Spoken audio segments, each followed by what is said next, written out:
توجہ فرمانا، آقا علیہ السلام تشریف فرما تھے، حضور کے صحابی حضرت طیہہ کلبی بہت خوبصورت جوان تھے، 7 قبیلوں کے سردار تھے، بیٹھے ہیں اور کہتے ہیں یا رسول اللہ صلی اللہ علیہ وسلم کیا اللہ تعالیٰ میرے بھی گناہ معاف فرما دے گا؟ میرے نبی نے فرمایا کلمے میں اتنی برکت ہے بھلے پہاڑوں کے برابر بھی گناہ ہو، جیسے جو اسلام میں داخل ہو گیا اللہ تعالیٰ پچھلے سارے گناہ معاف فرما دیتا ہے۔ اور رو کر عرض کرتا ہے یا رسول اللہ رب سے پوچھئے اگر میرا رب کہے میں اپنی ساری جائیداد مال سب کچھ اللہ کے نام پر صدقہ خیرات کر دیتا ہوں، اللہ تعالیٰ میرے جرم معاف فرما دو۔ میرے نبی نے فرمایا جو کلمہ پڑھ لے اس کے پچھلے جرم معاف۔ پھر وہ کرم کرتا ہے یا رسول اللہ صلی اللہ علیہ وسلم جس کے جرم پہاڑوں سے بھی زیادہ ہو، درخت کے پتوں سے بھی زیادہ ہو، ریت کے ذروں سے بھی زیادہ ہو، سمندر کی جھاگ سے بھی زیادہ ہو، اس کی معافی کیسے ہے؟ فرمایا اللہ کی رحمت سے تو بڑے نہیں ہے۔ عرض کرتا ہے یا رسول اللہ صلی اللہ علیہ وسلم زمانہ جاہلیت میں بھی میں اپنے قبیلوں کا سردار تھا، جس کے ہاں بھی بیٹی پیدا ہوتی وہ میرے دروازے پر آ جاتے، اس کی زندگی موت کا فیصلہ تو نے کرنا ہے یا رسول اللہ ماں باپ کے سامنے میں اس کو زندہ دفن کر دیتا تھا۔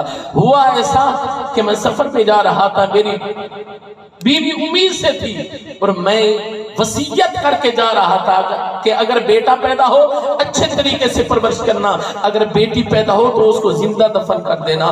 اب مجمع صحابہ کرام کا لگا ہوا ہے، آقا علیہ السلام سب جھکا کر اس کی بات سن رہے ہیں۔ اب ذرا توجہ فرمانا، وہ صحابی رسول طیہہ کلبی قبلہ اپنی آپ بیتی سنا رہے ہیں یا رسول اللہ صلی اللہ علیہ وسلم پہلے لوگ آپ بھی جاتے ہیں دبئی ادھر ادھر جو کام کرنے جاتے ہیں 2 سال بعد آتے ہیں 2.5 سال بعد آتے ہیں، اور تب بھی عرض کرتے یا رسول اللہ میں 2.5-3 سال لگا کر جب واپس آیا تو میں نے دیکھا کہ میرے صحن میں ایک بچی ہے جو ٹہل رہی ہے کھیل رہی ہے۔ میں نے آتے ہی سب سے پہلے سوال کیا کہ یہ کون بچی ہے؟ تو ماں کی مامتا تڑپ گئی کہ اللہ تعالیٰ نے جب عطا فرمائی بھی ہے تو پھر کب تک اس کو چھپاؤں گی؟ کہنے لگی اے طیہہ کلبی میرے سرتاج تیرے جانے کے بعد اللہ تعالیٰ نے تیرے ہی گھر میں بیٹی عطا فرمائی تھی۔ کہنے لگا یا رسول اللہ میں غصے میں آ گیا، جلال میں آ گیا، میں نے کہا میں دوسروں کی بیٹیوں کو زندہ دفن کرتا رہا، میرے گھر میں بیٹی پیدا ہو گئی تو نے کیوں نہیں مارا؟ تو نے قتل کیوں نہیں کیا؟ تو نے اس کو دفن کیوں نہیں کیا؟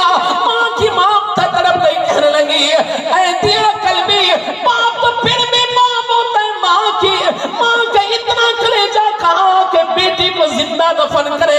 میرے آقا علیہ السلام کے غلام حضرت توجہ فرمانا، اللہ اکبر کبیرہ کر دیا، عرض کرتا یا رسول اللہ صلی اللہ علیہ وسلم یا رسول اللہ مجھ سے رہا نہیں گیا، میں بڑا پریشان ہوا، ساری رات روتے ہوئے گزر گئی۔